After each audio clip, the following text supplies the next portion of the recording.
Crime branch की सामाजिक सुरक्षा शाखा ने गुप्त सूचना के आधार पर एक बड़ी कार्रवाई करते हुए पांचपौली थाना क्षेत्र के डोबी नगर मोतरबाग स्थित रेलवे लाइन पटरी के पास से 2 गांजा तस्करों को रंगे हाथ पकड़ लिया।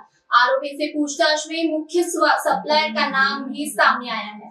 आरोपी नूर मोहम्मद गफूर कुरैशी और अभिषेक सुरेश दहिया को गांजे के साथ गिरफ्तार कर लिया। उनके पास से करीब 10 किलो गांजा और मोबाइल फोन सहित कुल 1.5 लाख का माल जब्त किया गया है और आगे की जांच पुलिस कर रही है।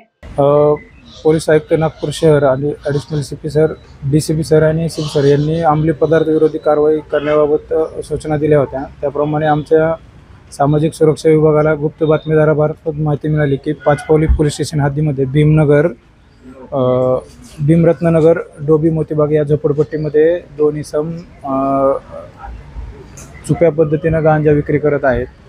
तर आम्ही सर्व स्टाफच्या मदतीने जाऊन तिथं रेड कारवाई केली असता आम्हाला 9 किलो 137 ग्रॅम गांजा मिळाला। त्याची किंमत 1,37,000 रुपये आहे। आणि जे दोघं जण आम्ही ताब्यात घेतले त्यांचं नाव आहे नूर मोहम्मद कुरैशी आणि अभिषेक दहिया। या दोघांना ताब्यात घेतलं असून त्यांच्यावर कारवाई करून पुढील कारवाईसाठी पाचपौली पोलीस स्टेशनच्या हद्दीमध्ये दिलेला आहे। तर त्याच्यामध्ये इर्शाद उर्फ इच्छू खान हा फरार आहे, त्याचा पण शोध आम्ही घेत आहोत। हे पोलीस स्टेशन पाचपौली करत आहे। यामध्ये आमची सामाजिक सुरक्षा विभागाची संपूर्ण टीम होती।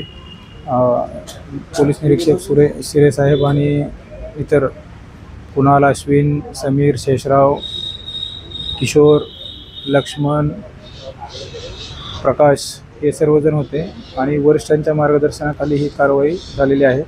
9 किलो 137 ग्रॅम गांजा साधारणतः 1,37,000 रुपये किमतीचा जप्त केलेला आहे।